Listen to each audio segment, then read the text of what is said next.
नमस्कार दोस्तों। कल दिल्ली में लॉकडाउन को लेकर डीडीएमए की मीटिंग हुई, जिसमें कि इंडस्ट्रीज को और कंस्ट्रक्शन को खोलने की अनुमति दी गई और बाजारों को खोलने की अनुमति नहीं मिली। कल शाम से ही सोशल मीडिया पे हमने देखा कि बीजेपी के लोग दिल्ली सरकार को इसके लिए जिम्मेदार ठहरा रहे हैं कि दिल्ली सरकार ने, केजरीवाल जी ने दिल्ली के बाजारों को नहीं खोलने दिया और वो नहीं चाहते थे कि दिल्ली के बाजार अभी खोले जाएं। तो इस तरह का जो झूठ बीजेपी के लोग फैला रहे हैं, उसके ऊपर आज की ये प्रेस वार्ता रखी गई है। मैं आपके सामने कुछ तथ्य रखना चाहूंगा। दिल्ली में कोरोना से संबंधित जो भी गाइडलाइन बनती हैं या लॉकडाउन से संबंधित जो भी चीजें बनती हैं, उसको DDMA, Delhi disaster management authority decide करती है। डीडीए के चेयरमैन माननीय उपराज्यपाल साहब हैं। तो कल की जो मीटिंग हुई डीडीएमए की, उसमें दिल्ली सरकार ने प्रस्ताव दिया कि दिल्ली में इंडस्ट्री और कंस्ट्रक्शन के साथ साथ बाजारों को भी खोला जाए।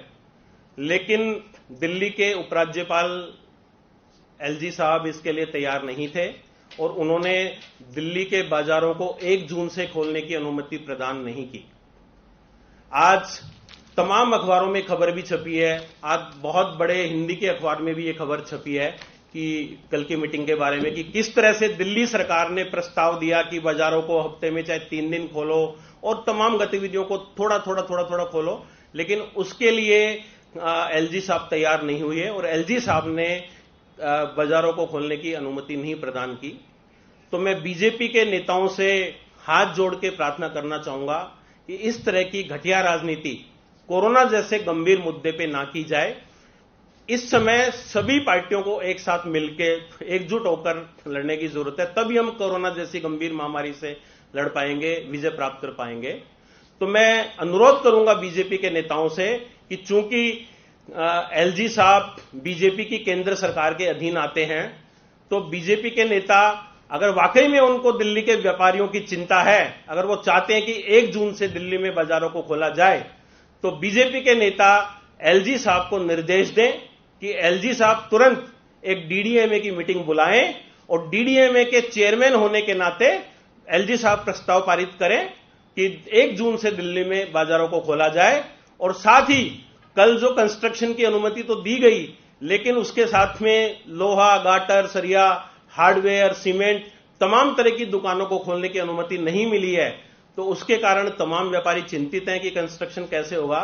तो माननीय उपराज्यपाल महोदय से हम अनुरोध करना चाहेंगे कि वो इन सब चीजों पे भी ध्यान दें और इन तमाम दुकानों को खोलने की भी अनुमति मिले। तो मैं भारतीय जनता पार्टी से पुनः अनुरोध करूंगा कि घटिया राजनीति ना करते हुए ये समय एकजुट होकर लड़ने का है। तो हम सभी मिलके इस कोरोना से खिलाफ लड़ाई लड़ें। और दिल्ली सरकार की तरफ से मैं आश्वासन देता हूं कि डीडीएमए की मीटिंग जब भी होगी, दिल्ली सरकार पूरा सहयोग करेगी दिल्ली के बाजारों को खोलने को लेकर। बहुत बहुत शुक्रिया।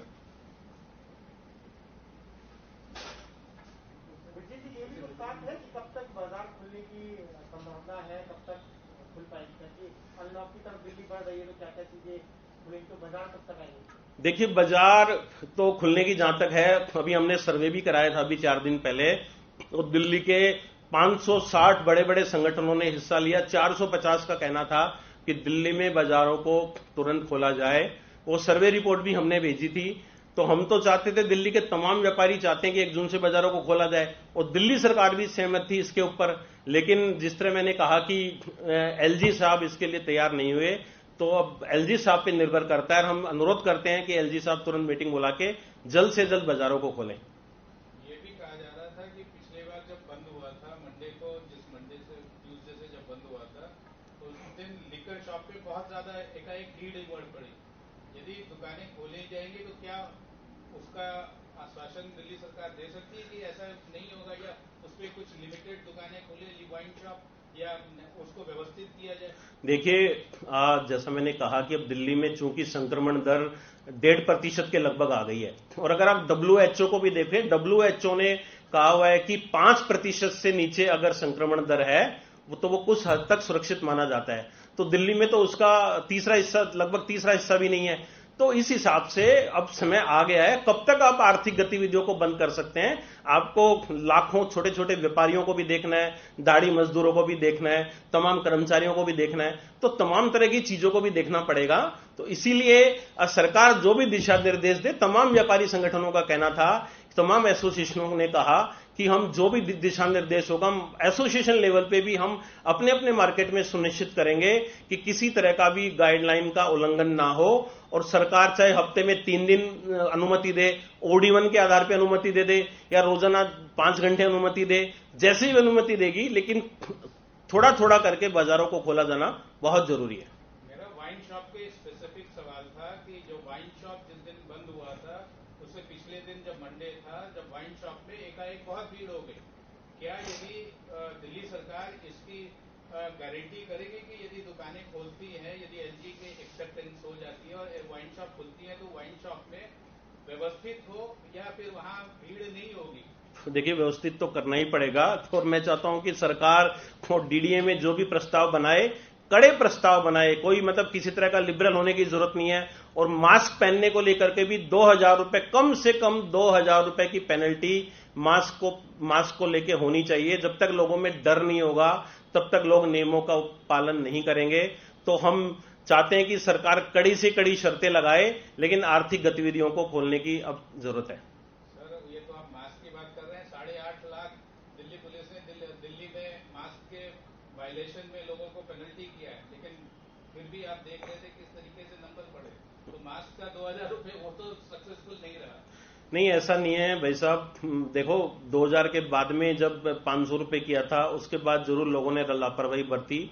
लेकिन जब जैसे मैंने कहा ना कि रेड लाइट का जब आपको पता है कि एक कानून बन गया है, तो लोग उसका उल्लंघन नहीं करते हैं। लेकिन लॉकडाउन के दिनों में आपने देखा जरूरत नहीं थी तो लोग निकल जाते हैं। तो जब तक कानून सख्त नहीं होते हैं, सख्त कानून होगा तभी पालन करेंगे। दिल्ली मेट्रो एक उसका अच्छा उदाहरण है। दिल्ली मेट्रो के अंदर आप उसकी प्रेमिसेस में जाएंगे तो आप कितना ध्यान रखते हैं, क्योंकि वहां के जो कानून कायदे हैं बहुत कठिन है। इसलिए कानून कायदे कठिन होने चाहिए। तो मुझे लगता है व्यापारी इसका पालन करेगा।